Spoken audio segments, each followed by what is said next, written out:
Hello साथियों, सभी साथियों का हमारे यूट्यूब चैनल पर स्वागत है। प्यारे साथियों, बात करते हैं थर्ड ग्रेड शिक्षक भर्ती में 50% आरक्षण को लेकर।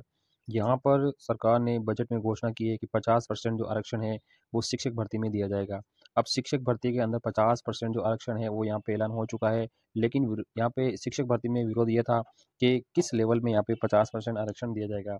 तो यहाँ पे पहले कहा गया है कि थर्ड ग्रेड शिक्षक भर्ती में ये 50% आरक्षण यहाँ पे दिया जा रहा है, लेकिन यहाँ पे थर्ड ग्रेड में भी दो वैकेंसी होती है, जैसे L1 और L2। अब यहाँ पर L2 के अभ्यर्थियों के द्वारा विरोध होने के बाद में यहाँ पे सरकार ने स्पष्ट यहाँ पे कहा है, यू टर्न लेते हुए कहा गया कि ये भर्ती में 50% आरक्षण वो केवल L1 में वर्तमान में दिया जाएगा। अब यहाँ पर जो L1 में 50% जो आरक्षण है वो महिला को दिया जाएगा, इसका यहाँ पे नोटिफिकेशन जारी हो चुका है, क्लियर भी हो चुका है सरकार के स्तर पे कि 50% जो आरक्षण है वो वर्तमान में केवल L1 शिक्षक भर्ती में ही दिया जाएगा। अब यहाँ पर प्राथमिक शिक्षा विभाग ने L1 में 50% आरक्षण को लागू करने के लिए यहाँ पे विधि विभाग में पत्रावली भेजी है। तो विधि विभाग ने यहाँ पे फाइल को दोबारा से लौटा दिया है और यहाँ पर फाइल लौटाने के कुछ कारण भी बताए गए हैं। अब यहाँ पर विधि विभाग ने यहाँ पे कहा है कि इसमें कुछ बदलाव करना ज़रूरी है। तो अगर ये बदलाव होता है तो यहाँ पे थर्ड ग्रेड शिक्षक भर्ती में जो आरक्षण है 50% जो आरक्षण है वो रीट 2024 में भी लागू हो सकता है। यानी जो थर्ड ग्रेड भर्ती 2024 वाली हो रही है उसमें ये लागू हो सकता है, अगर समय पे इसमें क्लियरिटी हो जाती है। अगर ये समय पे क्लियरिटी नहीं होती है तो यहाँ पे जो रीट एग्ज़ाम है वो भी आपका लेट हो सकता है। यानी 2024 का जो रीट एग्ज़ाम है वो जनवरी में जो प्रस्तावित है वो भी आपका लेट हो सकता है। तो यहाँ पे 2-3 कारण इसमें बताए गए हैं।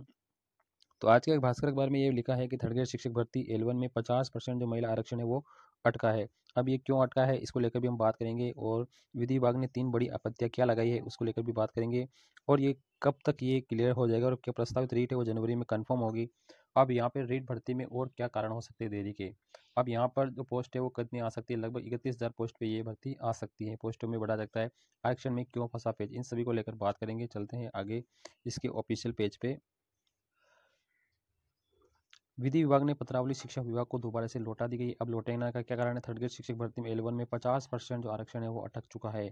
अब यहाँ पर विधि विभाग ने 3 बड़ी आपत्तियां बताई है, उस आपत्तियों के बारे में हम चर्चा करते हैं कि इसमें क्या मुख्य आपत्तियां रही है। तो यहाँ पर थर्ड ग्रेड शिक्षक भर्ती लेवल 1 में महिला को 50% आरक्षण विधि विभाग ने अटका दिया है। आरक्षण का जो नोटिफिकेशन है वो बंगाल सरकार ने महिलाओं को बड़ा तोहफा देना चाह रही थी, फिलहाल अब इस पर पानी फिरता नजर आ रहा है। शिक्षा विभाग के आरक्षण की मियाद 30 से 50% बढ़ाने के प्रस्ताव को विधि विभाग ने अभी वर्तमान में रोक दिया है। 3 आपत्तियों के बाद में 1 महीने में दूसरी बार पत्रावली शिक्षा विभाग को दोबारा से लौटा दी गई है। यहाँ पर प्राथमिक शिक्षा विभाग ने विधि विभाग की ओर आपत्तियों पर तथ्यात्मक विवरण मांगा है ताकि प्रस्ताव विधि विभाग से मंजूरी ली जा सके। अब यहाँ पर कुछ आपत्तियां बताई, उसमें सबसे बड़ी आपत्ति की बात करते हैं। तो पहले राजस्थान पंचायती राज नियम 1996 के नियम 261 में अनुसूचित जाति, अनुसूचित जनजाति, अन्य पिछड़ा वर्गों के लिए जो आरक्षण के संबंध में प्रावधान है, जबकि वर्तमान में पिछड़ा वर्ग, अति पिछड़ा वर्ग के व्यक्तियों को आरक्षण का जो प्रावधान है वो प्रभावी है। अब यहाँ पर अनुसूचित जाति, अनुसूचित जनजाति और पिछड़ा वर्ग, इन तीनों के लिए आरक्षण की बात है, लेकिन वर्तमान में इसमें केवल पिछड़ा वर्ग और अति पिछड़ा वर्ग की बात हो रही है।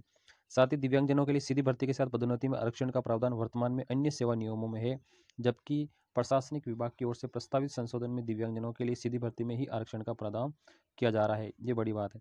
सीधी भर्ती में अन्य वर्ग तथा आर्थिक कमजोर वर्ग, पिछड़ा वर्ग, अति पिछड़ा वर्ग, उत्कृष्ट खिलाड़ी आदि वर्गों के लिए आरक्षण का प्रावधान है।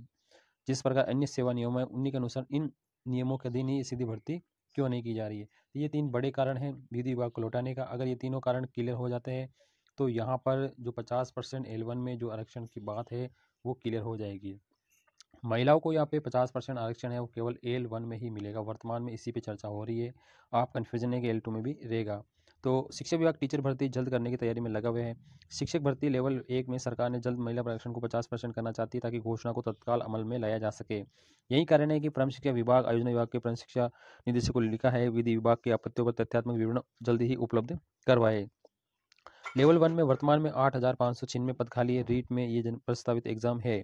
तो यहाँ पर वर्तमान में 8,596 पद खाली है लेवल 1 में, रीट जनवरी में होने प्रस्तावित हो चुकी है, लेकिन अभी कंफर्म तारीख का ऐलान नहीं है। तो यहाँ पर अगर ये वाली 50% वाला मैटर क्लियर हो जाता है तो यहाँ पर रीट जनवरी में जो प्रस्तावित वो कंफर्म डेट पे ही होने की संभावना है। रीट एक पात्रता एग्जाम है, इसमें कोई ज़्यादा परेशानी नहीं आने वाली, क्योंकि जब मेन एग्जाम होता है उसी पर ही यहाँ पे पदों का ब्यौरा जारी किया जाता है। यानी जो डिटेल वेरिफिकेशन है पदों का वो मुख्य एग्जाम जो थर्ड ग्रेड का एग्जाम होगा रीट के बाद में उसी में जारी किया जाता है। तो यहाँ पे 50% आरक्षण को लेकर रीट में कोई बाध्यता नहीं आने वाली है। यानी आरक्षण का विरोध करना था, सरकार ने यू टर्न ले लिया है। अब इसको यहाँ पे केवल 33 श्रेणी L1 में ही 50% आरक्षण की बात हो चुकी है। तो यहाँ पे निदेशक ने कहा है कि हम जल्द ही भेज देंगे जानकारी, कुछ छोटी मोटी जानकारी मांगी है वो जल्द हम भेज देंगे और इस पे क्लियरिटी भी मिल जाएगी। यानी आने वाले समय में आपको यहाँ पे क्लियर है कि 50% जो आरक्षण है वो आपको मिलने वाला है। अब यहाँ पे ज़्यादा कोई प्रॉब्लम नहीं, क्योंकि सरकार भी इसे लागू करना चाह रही है। सरकार का भी यहाँ पे लिखा क्लियर है कि भाई 50% जो आरक्षण है वो महिला को मिलना चाहिए, क्योंकि बजट में घोषणा हो चुकी है। अब इसे नहीं लिया जाएगा, क्योंकि जब L1 की जो भर्ती है वो काफ़ी 2022 में हुई थी। अब 2022 के बाद में ये 2024 में हो रही है। अगर इसी में भी 50% आरक्षण नहीं मिलता तो आने वाले समय में 2026 के अंदर जो भर्ती आएगी फिर लागू होगा, तब तक तो कई सारी प्रॉब्लम भी आ सकती है। तो यहाँ पर प्रस्तावित समय पे ही रीट का आयोजन होगा। यहाँ पे आप कंफर्म ये नहीं रहे कि भाई अभी वर्तमान में जो रीट का विज्ञापन है वो देरी का एक कारण है कि वर्तमान में उपचुनाव है, इस वजह से यहाँ पे माध्यमिक शिक्षा बोर्ड नोटिफिकेशन जारी नहीं कर पा रहा है। 23 नवंबर तक लास्ट आचार संहिता, उसके बाद में जैसे ही खत्म होती है आपका नोटिफिकेशन जारी हो जाएगा। दिसंबर में आपके एग्जाम फॉर्म भरे जाएंगे, जनवरी में आपकी एग्जाम तिथि प्रस्तावित रहने वाली है। आप निरंतर तैयारी में लगे रहे ताकि आपको कोई परेशानी नहीं हो। वीडियो अच्छा लगे तो लाइक शेयर करें। थैंक यू, धन्यवाद।